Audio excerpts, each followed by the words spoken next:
mbokk jullit yi thème bii ñuy defee suñ xutba tey bokkul ak thème bi nu waajale woon pour xutbaa ko tey. yàlla seede na ko matagul waxtu ay minute lay tollool léegi lan jékki-jékki gis benn vidéo boo xam ni nit def na ko koo xam ni ci suñ réew mii la dëkk Sénégal. bu ma waxoon tur wi ngeen xam ko te nag sax dañuy wax tur wi ndaxte daa jaar ci turu sunu boroom dal di koy wax loo xam ne mësuñoo dégg nit wax ko sunu boroom kon kooku kon na mu ñàkke kersa digganteem ak sunu boroom bu sooba yàlla dañuy jaar ci aw turam te mu nekk koo xam ni ci ay caaxaan lan ko mës a xamee ba suñ jonni tey jii mu tudd soulayemane faye nekk ab waykat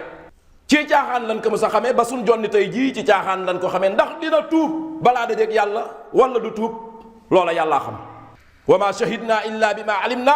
wa ma kunna lil ghaybi hafizin loolu lan mos a xam ci moom lan mos a gis ci moom ñu invité ko ci ab télé muy wax bokk na ci li nga xam ne wax na ko mooy nee na man bu ma amaatee doom yàlla laa koy tudde loolu bokk na ci li mu wax yemu ca waaye mu ni li ma ci jaaxal mooy damaa xamul ndax yàlla góor la wala jigéen la yemu ca dem ba ca biir mu ni yàlla sax am na ñu ni nit la am na ñu ni du nit mbokk jullit yi lii lu nit bon mësuñoo dégg nit ku ko wax ndax yàlla turam ya amul kenn ku ko sañ a tudd kenn ñi ma wut a tudd tur woo xam ni yàlla moo moom tur woowa waxuma laa nag kun ni ab jullit nga yor tur woo xam ni tur wa bokk na ci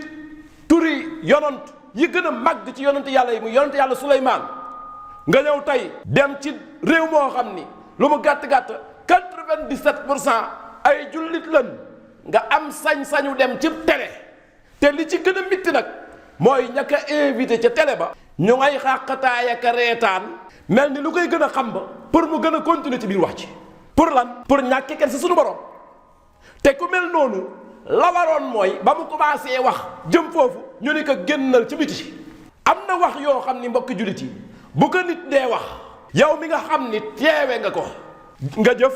wala nga wax li gën a tuuti loo mën a def mooy génnal dem ñibbi ngir ni wax jii fi ñu koy waxee man duma fi fekk dem ba ñuy wax sunu boroom loo xam ni ñi ma wun koo wax baayab nit ñi ma wun koo wax sëriñëb nit nan taxaw fii nit génn ci télé dal di ni diw man day damaa xamul ndax góor la wala jigéen la na nit génn ci télé wax ko nit koo xam ne ñépp dañ koo fonk na nekk nit ak àdduna nekk nit ak diine comme ni ñu koy waxee loolu sunu xale yi di ko seetaan loolu am lu muy def ci seeni xel boo waxee ñu naan kii daa dof ak